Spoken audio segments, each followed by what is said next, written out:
I recently lost my hairline and I've been growing it back ever since. Luckily, the solutions are simple and this video will be all you need to bring back your edges. Let's get into it.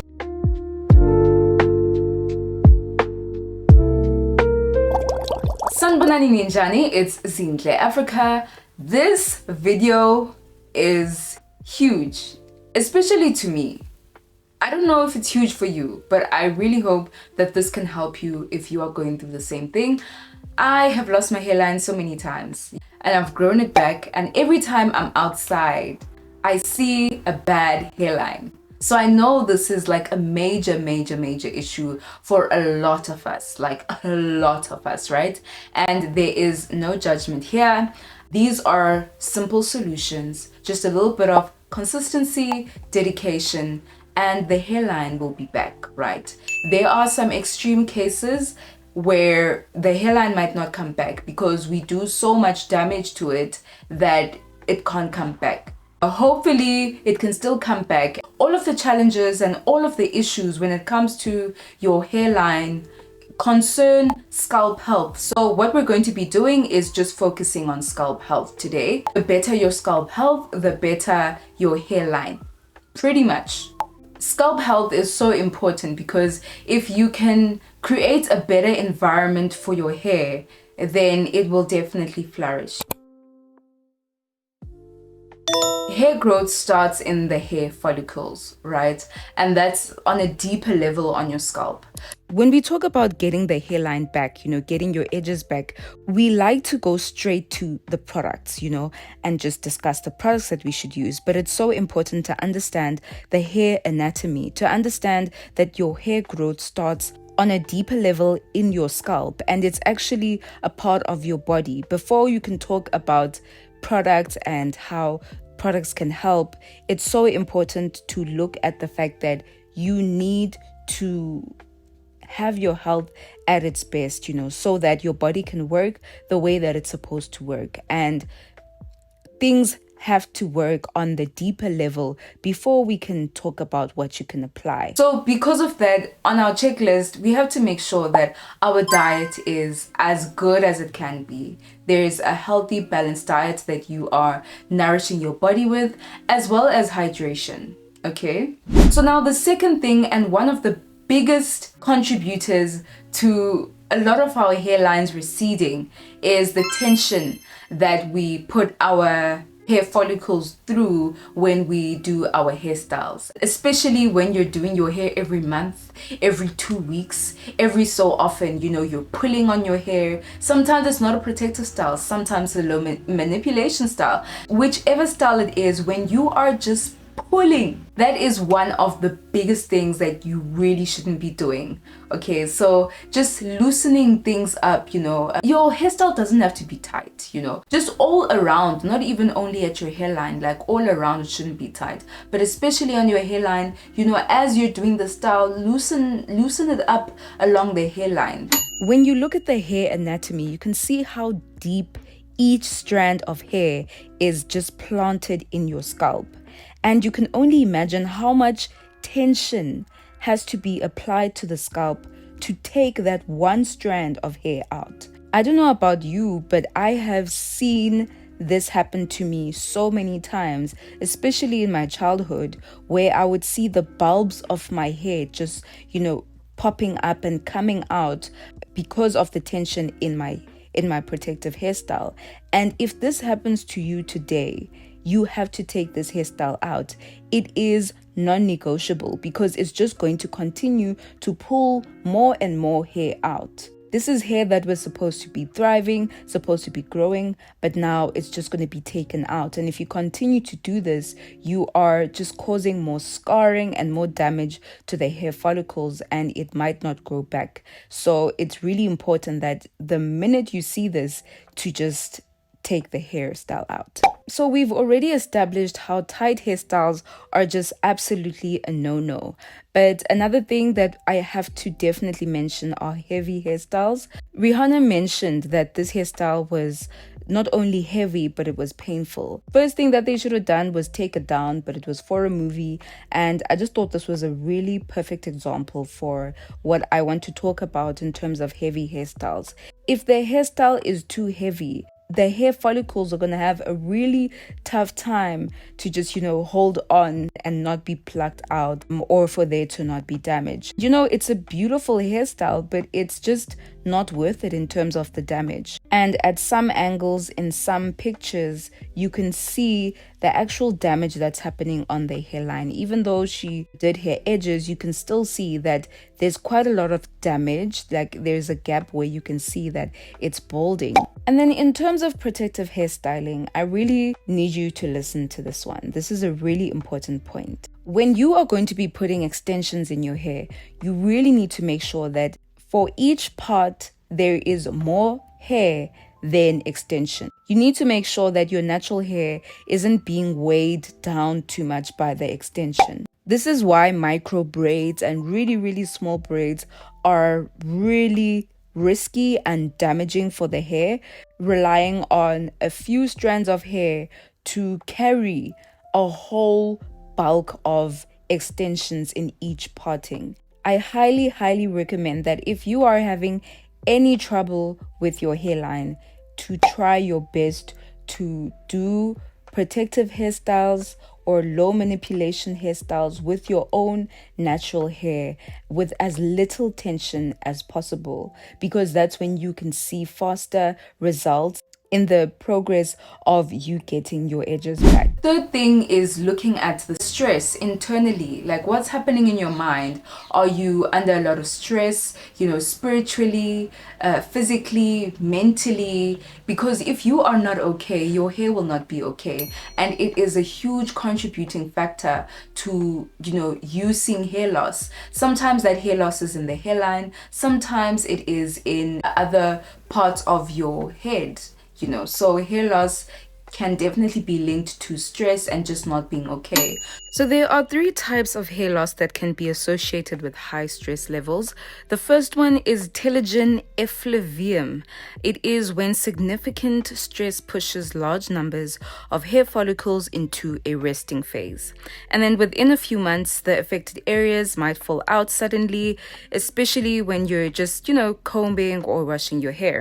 The second type is trichotillomania. It is when you have an irresistible urge to pull out hair from your scalp, your eyebrows, or any other area of your body. So hair pulling can be a way of just dealing with negative or uncomfortable feelings such as stress, tension, loneliness, boredom, or frustration.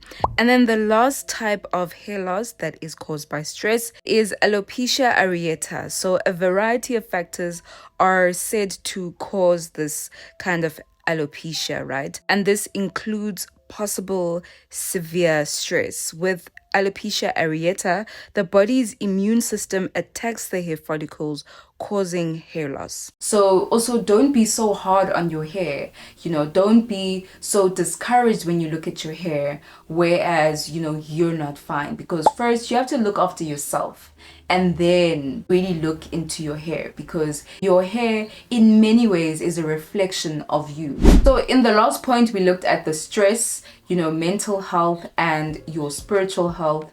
And in this point, we're just looking at the overall physical health, because, sometimes maybe you are sick, you are deficient in certain things, you're just, you're not okay physically. Hair in general is a huge communicator in terms of what's happening internally in your body. So if your body is not okay, just physically, not even mentally now, like just physically, it will also reflect that. Make sure that you are okay first. You're doing the best that you can. You're managing your health in the best way that you can, and then paying more attention to the hair. But you first, and then your hair. Because it will tell you. It will tell you that there's something wrong in your physical health. It's not fair for us to be so disappointed and make our hair the villain when it really isn't. It's just showing you that it's not happy because of what's happening in your body. And then another thing to note are products and routine. Sometimes people have routines and they aren't consistent with them. So you are moisturizing, you're not moisturizing enough. Or sometimes you just have low quality products, especially if it's just so many synthetic ingredients in the product. It's just like, are there really benefits? I always encourage people to research about the products that they use, and I'll always advocate for organic ingredients and organic products because of just the success that you can get from them. I always recommend like a castor oil or a castor oil mix, or just an organic oil mix for your edges. You can look through my channel and look at the recipes that I have there. There are so many oils that will boost your hair growth if you use them correctly and if you use them consistently. It is another big part of getting your hairline back, but the problem is that people, they just depend on these products alone to give them miracles when they aren't being consistent, or they aren't thinking about all these other things that I'm talking about in getting their hairline back. So they all work together. You can't just use a product and expect that it will do absolutely everything, whilst maybe there's something else that is wrong, maybe with your health, or you're going through stress or anything, or that I mentioned in the other points. So yes, products are important, but they aren't everything. Have a separate scalp care routine for your scalp and for your hairline. So if maybe in terms of time you can't oil your hair as often, then make sure that at least you get those problem areas, you get the hairline as often as you can. Personally, for me, what works for me is every day. But if that is a little bit too much for you, then at least maybe 4 times a week, 3 times a week. But make sure that your hairline does not go dry, because dry hair breaks off, so you won't even see the progress that it's making because it's dry. As long as you have a routine that will ensure that your hair, stays moisturized, then that is what you need to follow. A quick tip that I give all the time is water first. Spray a little bit of water on the area and then follow in with your oil. Some people use hair food. Use what works for you, but I obviously advocate for oils as organic as possible. Another thing are, and I don't think people understand how important these are, but after you are done applying your product, give yourself a scalp massage. Even if it's 5 minutes, it doesn't have to be long, but give yourself a scalp massage. Because remember when I said that hair growth starts in the hair follicles? Hair follicles are kept healthy through the blood flow to the scalp. That's what keeps them alive. All of the nutrients are delivered through the blood to the hair follicles. A lot of the hair growth oils have oils that will boost blood flow, and also when you are massaging your scalp, you are increasing that blood flow to the area, so you will see your results a lot faster than if you didn't.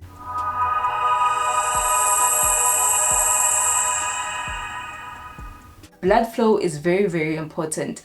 People don't talk about that enough. And for the last point, I would love to just stress on night care routine. This is how I've lost my edges personally. I've done everything else correctly, or at least to the best of my ability. And this is where I've made a lot of mistakes. And choosing the right bonnets. These are like, I'm gonna put them on the screen, like the ones that I totally hate. I feel like they should not be making these bonnets ever, because they hurt the hairline so much. They aren't helping the hairline, and I'll put the ones that actually help your hairline, because they don't cause friction or dryness to the hairline, and it actually helps you more than it hurts your hair. So for me, I have used the wrong bonnets sometimes, or I will go to bed and my hairline is dry and so much happens, it would just be a mess. Or another thing that I would do is, I do my best, have the right bonnet this time, but then by the time I wake up, I can't find the bonnet. It slipped off during the time I was sleeping. And did the cotton on my pillowcase not rub on my hairline, you know. And obviously, like, I'll be honest with you, I wouldn't lose all of my hairline, but I would definitely see the thinning, and that's where it got me. So please be very careful. These days I make sure that I have the right bonnet on, and I have a satin or silk pillowcase, like foolproof, because if you don't do that, it just takes one night to erase all of that hard work. So make sure that you like, you comment, and you subscribe. If you have any questions, make sure that you comment down below. If there's anything you don't understand, make sure that you comment down below. Other than that, love, light, and blessings to you. Bye. Mwah.